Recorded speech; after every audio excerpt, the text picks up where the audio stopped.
you've seen practice to this point? Yeah, I went back and obviously I always watch the film. It tells me much more than I can probably reveal immediately after the game. So I was more pleased after watching the film than I was immediately after. Partly because I just understand the jitters that those guys are going through for the first time. Talked to Keelan and Avery before the game, and they were admittedly nervous. It's the first time they're putting on those uniforms in front of people, and they played like it. Keelan had performed as well as any of our freshmen, and then Friday, you could tell the nerves got to him. He wasn't as sharp. But I was really excited to see the young guys respond, to kind of be able to show our depth. And so I'm excited about moving forward with it. And finally getting those nerves out for those young guys like Keelan, do you think, that's kind of behind them a little bit going into Yeah, I mean, I'm sure he won't play a perfect game on Wednesday, but it won't be the first time doing it. He'll be a little more settled, a little more prepared, a little better understanding of what the flow of a game is like for real, timeouts and things of that nature, which are a little bit different than high school. And again, I get it. I've been there. It was a while ago, but I understand the psychological part that goes into preparing for your first college basketball season. But I'm really pleased with where all those guys are. After the exhibition, you mentioned how rebounding and post defense were two things you wanted to work on. How have you been working with the guys to boost that?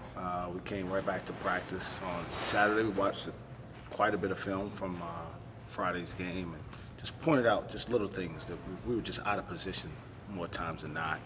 And they presented just some physicality and a pain that we don't see every day. But it was like I said, a positive thing in my mind because it kind of reminded our guys of some of the things that we talk about that actually can happen in a game. If you're not in the right position, it's hard to make up for it. And then the game gets moving fast and you're always going to be a step behind. So we drilled a lot of stuff from a rebounding perspective. And hopefully you'll see that translate into the game, and our post defense will be better as well. What do you guys expect to see from RU on Wednesday? They got a good team. I don't know exactly where they're picked, but I think it's pretty high in their league. They got a pretty experienced group. And they're really good inside, so it'll present us another challenge for our big guys to be ready for the task. They'll have to work on positioning and being ready to block out when a shot goes up. Hopefully our depth and our athleticism in the paint will give us a chance to maybe overcome some of that. Is preparing for them a little different with two coaches on your staff that coached at ORU? Barry coached at ORU? Did he? Yeah. Man, he coached everywhere, didn't he? Yeah, he did. I did know that. Yeah, I know. Just it's been so long, it's really irrelevant for him. It's probably a little bit more relevant for Scott. There may be still a player or two who he coached or recruited there. But he's been gone long enough. This is the school. He knows what we need to do to prepare to win. So I don't know how much different it'll be, especially considering our guys don't know anything about either one of those guys coaching at ORU. So we're worried about trying to make sure our guys are as prepared as possible. With those two guys, are you guys close as staff with that group over there? With Oral Roberts? Yeah. Not necessarily. I mean, I know Paul Mills. He was an assistant at Baylor for a long time. I was on staffs that played against teams that he was on the bench for. When we played him in South Carolina, he was there.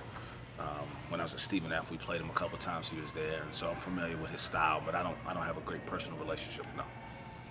With them just kind of being up the road there, you anticipate a nice hefty crowd for the first regular season game? Yeah, I hope it's a big crowd for the game. Period. I mean, it's a big game. It's the first game, right? We're playing. It's important that we get off to a good start. We played our first game last year, and our 5 guys who returned, remember, we didn't win. And it's much better to start 1-0 than 0-1. So we got to have the right preparation the next 2 days to get ourselves ready for a team that's going to come in here expecting to win. I expect them to come in here and try to win the game and play as hard as they can. So we have to prepare the right way and try to play our best. Thomas mentioned earlier that he thinks this group is maybe a little farther ahead than last year's group that went to Charlotte and lost. Do you see that same thing? Yeah, we're more mature. We have a more mature group, and I say that we still have 6 freshmen, but we have more mature freshmen. I think we have guys who have a better understanding of what it takes to prepare, and a lot of that credit goes to our returners. Thomas, Cam, Lindy, Trey, and then Ice and Yor, who have all been through a season already, have helped those young guys understand what does the day before a game look like in terms of rest and hydration and eating right?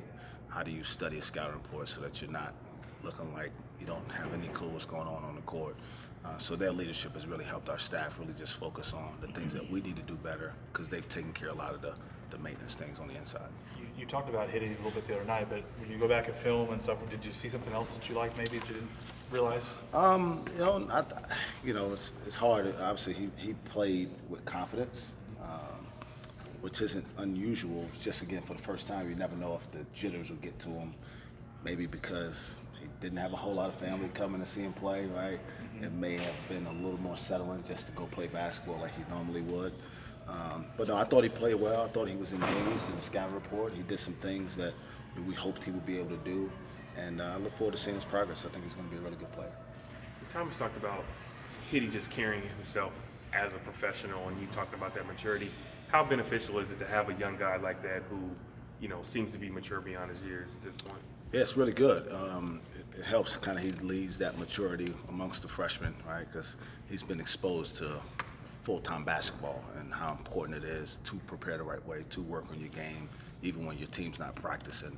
And he's kind of just brought that element to us in a way that most freshmen don't have early on.